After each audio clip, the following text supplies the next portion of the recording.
L'heure est grave en Côte d'Ivoire.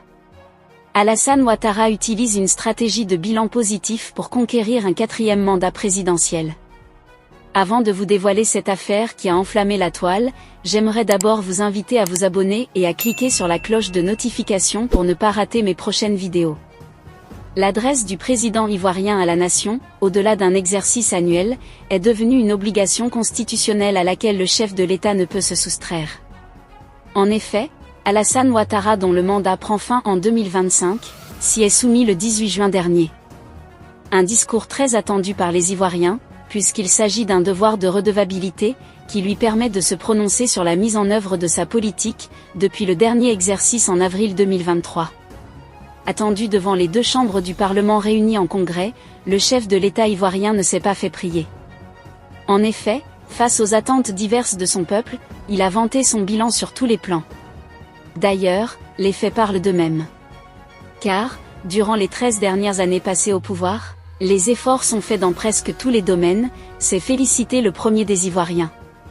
Ces efforts, selon l'analyse qu'il a faite, ont permis à la Côte d'Ivoire d'avoir une économie forte et saine, de maîtriser sa dette et d'avoir un taux de croissance de 7%.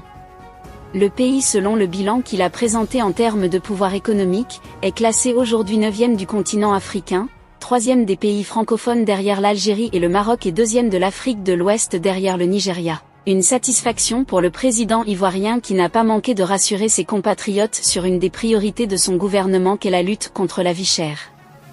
Ainsi donc, de l'éducation à l'agriculture en passant par la diplomatie, la santé, l'économie, la sécurité, le social, Alassane Ouattara a présenté un bilan élogieux de sa gouvernance.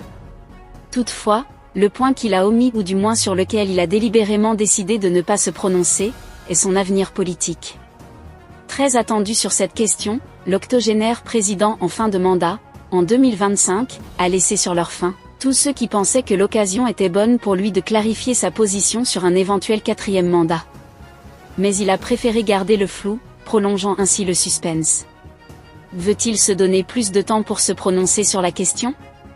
Ou bien faut-il y voir une volonté à peine voilée du chef de l'État ivoirien, de céder aux sirènes des Raspoutines qui l'appellent à franchir le pas ? Toujours est-il qu'après son discours, il est revenu au parloir pour s'adresser aux députés et sénateurs, et à travers eux, aux Ivoiriens qui sont restés sur leur soif. En ces termes, il semble que vous êtes déçus ? Ce serait pour la prochaine fois. C'est dire à quel point il se s'est très attendu sur la question. Mais il a préféré esquiver le sujet. C'est dire s'il faudra s'armer de patience dans la mesure où le maître du jeu ne s'est pas encore décidé ou du moins, ne souhaite pas sortir du bois pour le moment. Suite à ce glorieux bilan présenté par Alassane Ouattara, beaucoup d'internautes ont réagi sur la toile en commentaire. L'un d'eux est allé un peu plus loin avec ses propos. Ado, tu veux jouer sur notre psychologie pour braquer un 4e mandat. Pourquoi tu présentes le bilan sans parler de ton avenir politique ? Peu importe, 2025 est juste devant nous. A-t-il déclaré. Que pensez-vous de la situation politique en Côte d'Ivoire ? Laissez votre avis en commentaire. Si ça vous a plu, n'hésitez pas à vous abonner et à cliquer sur la cloche de notification pour ne pas rater mes prochaines vidéos.